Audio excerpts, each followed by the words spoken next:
Halo, berjumpa lagi bersama saya Sandro Jabrik Wong Gandeng Sakdonya. Mohon untuk tidak menyebutkan nama Ya, dan identitas dalam percakapan nih, ini karena percakapan ini saya naikkan dalam konten YouTube. Gimana?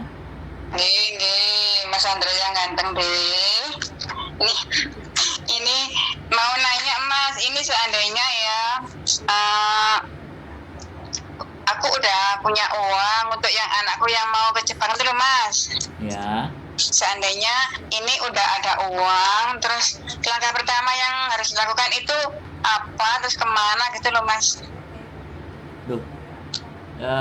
Sampean belum saya telepon ya kemarin. Iya belum. Oh, terus belum nonton konten saya juga. Belum dari nonton aku. Oke, gini Mbak. Hmm. Kalau sampean tanya sama saya, uangnya disimpan dulu. Oh, Ya, uangnya disimpan dan jangan kasih tahu siapapun kalau sampean punya uang. Oke? iya, iya. Nah, ini sudah masuk ke saya jadi tahu. Jadi yes, kalau ada orang telepon bilang itu bukan saya gitu aja. Nah, langkah yang pertama adalah anak sampean ini sekolah kelas berapa atau sudah kerja atau bagaimana? Kan saya harus tahu itu. Oh iya. Lulusan SMK sekarang udah kerja di SPBU. Oh, terus Umur 23 tahun, 33 tahun jalan lah gitu. Mulai dari 2001 itu. ya Ya. Dia niat mau ke Jepang cuman nggak tahu caranya gitu Mas. oke.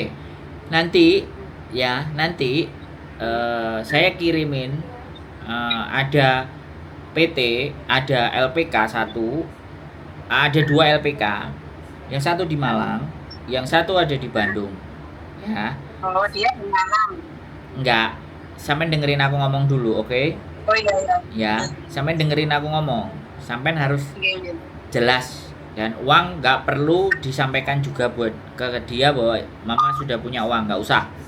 Kalau perlu dia nggak tahu kalau uang itu sudah ready, udah. Kalau menurutku kalau bisa berangkat, kalau bisa nggak bayar. Tapi kalau terpaksa harus mau bayar ya kita harus hati-hati dalam mengeluarkan uang. Jadi gini, dua nanti dia suruh cari tahu mana yang mau dia pilih. Harus jelas. Saya nggak bisa kasih info. Dia harus telepon sendiri, dia harus tanya sendiri, dia nyatakan sendiri. Ya. Kalau yang di Malang boleh telepon saya. Maksudnya boleh pakai nama saya. Yang di Malang pasti tahu. Atas nama Sandro. Itu dia tahu. Jadi sampean boleh jelaskan. Tapi untuk yang Bandung nggak perlu disampaikan nama saya. Nanti anaknya suruh tonton konten ini. Kalau perlu anaknya suruh telepon saya juga itu boleh. Tetapi saya ngasih pemahaman buat ibu, uangnya sekali lagi simpan. Kita tidak berbicara masalah uang, kita berbicara caranya dulu. Caranya yang pertama adalah ketika dia sudah jelas dua itu mau pilih yang mana, ya sebaiknya dia les bahasa Jepang, ya. Dan les bahasa Jepang ini itu ada pakai berapa bulan. Nah dia harus mengikuti itu. Otomatis kalau ngikutin itu kan dia nggak bisa karena dia kerja. Ya itu pilihan. Tapi harapan saya karena dia masuknya sudah usianya 23, setidaknya dia harus benar-benar mempeng. Jadi jangan belok-belok lagi. Karena sekali lagi untuk di Jepang itu tes kemahiran dalam bahasa Jepang atau disebut sebagai JLPT itu ujiannya hanya 1 tahun 2 kali. Kalau 1 kali gagal, dia harus menempuh ujian yang kedua. Kalau sudah harus menempuh ujian yang kedua, itu dia pasti akan menghabiskan waktu 1 tahun. Jadi kenapa proses di Jepang itu lama? Karena tes yang pertama nggak lulus. Akhirnya harus tes kedua. Kalau tes kedua juga nggak lulus, pasti setahun lebih, bahkan setahun setengah. Makanya di situ dibutuhkan konsentrasi. Tapi kalau anak sampean masih semea, masih STM, minimalnya dia itu masih bisa mengenyam pendidikan, melanjutkan pendidikan, tapi sudah bisa ikut ujian sebagai pembelajaran. Karena anak sampean kan sudah bekerja mau nggak mau. Kalau dia mau belajar dan mau mencari tahu caranya sendiri, sebenarnya biaya itu sangat murah sekali. Tapi orang kita kan ambil gampangnya, udah masuk LPK, LPK-nya ini jelas atau tidak kan kita nggak tahu. Akhirnya terus suruh bayar 10 juta, 20 juta, udah bayar 50 juta, nggak kelar-kelar, nggak berangkat-berangkat. Kita nggak bisa nuntut PT-nya, karena PT sudah menyiapkan sarana, prasarana, belajarnya, dan semuanya, dan nggak bisa dituntut. Karena mungkin bisa jadi alasannya belum ada kerjaan.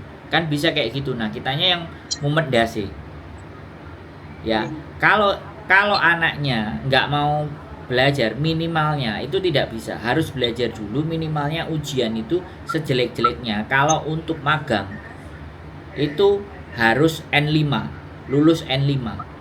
Kalau visanya Tokutei Gino itu harus N4. Nah, untuk magang dan Tokutei Gino itu kalau saya jelaskan sampai besok pagi. Tapi intinya saya cuma ngomong, kalau magang itu belajar bekerja, gajinya nggak terlalu gede, dan kontraknya terbatas, 1 tahun, 2 tahun, 3 tahun, kadang ada yang maksimal di 5 tahun. Tapi kalau Tokutei Gino itu tidak terbatas, banyak lebih dan minusnya. Makanya sampean berpesan sama anaknya, kamu pelajari dulu tentang visa magang, kamu belajar dulu tentang Tokutei Gino, minimalnya dalam 1 minggu, 2 minggu dia pasti sudah dapat info itu.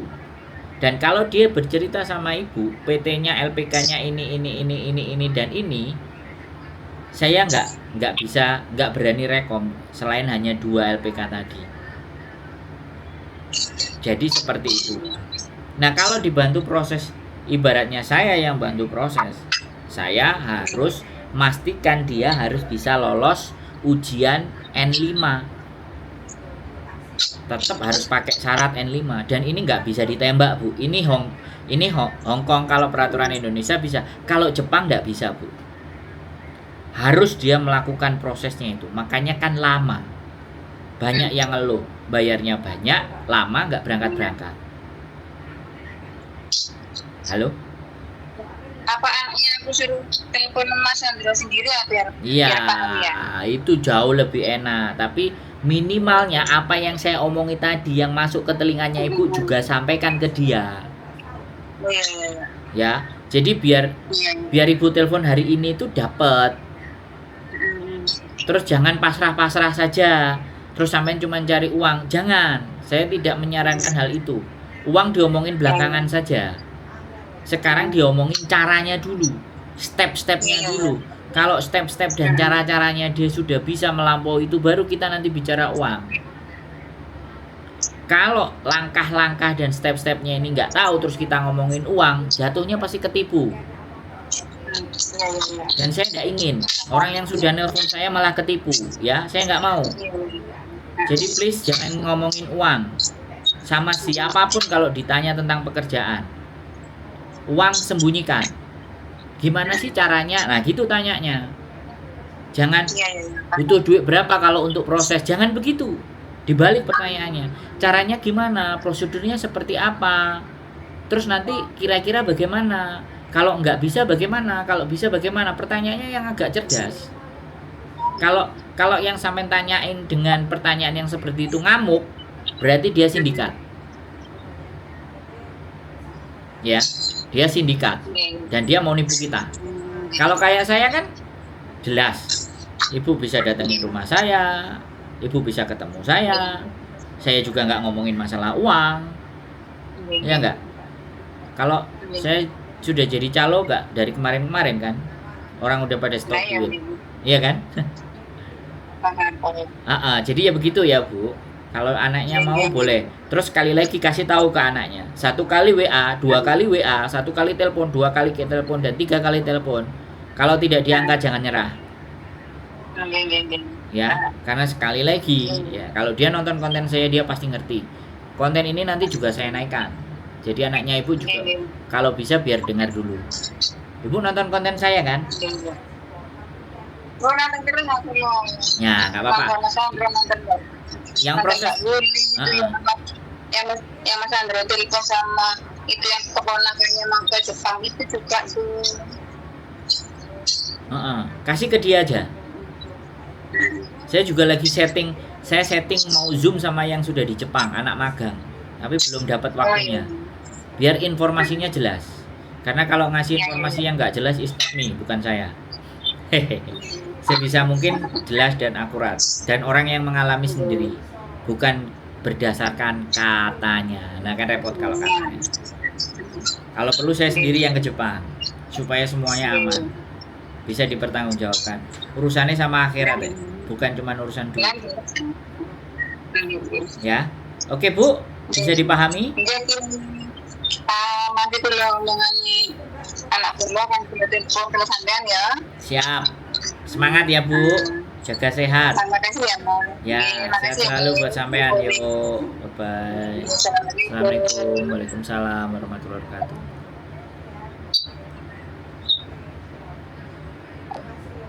Oke, buat teman-teman semuanya, siapapun kalian, apapun kalian, jangan pernah bertanya berapa biayanya. Berapa biayanya itu adalah bagian kesimpulan di belakang. Yang harus pertanyakan kepada mereka yang berproses, bagaimana, seperti apa, ruginya apa, jalannya berapa lama, seperti apa. Lihat, kalau dia telaten menjawabnya dengan baik dan benar, Anda masih bisa mempercayai 2-30%. Tapi kalau jawabannya sudah nyengil-nyengil dan ngamuk-ngamuk dan marah dan ABCD, fix, itu sindikat yang mau nipu kalian. Keep stay tune my YouTube channel and see you next video. Bye bye.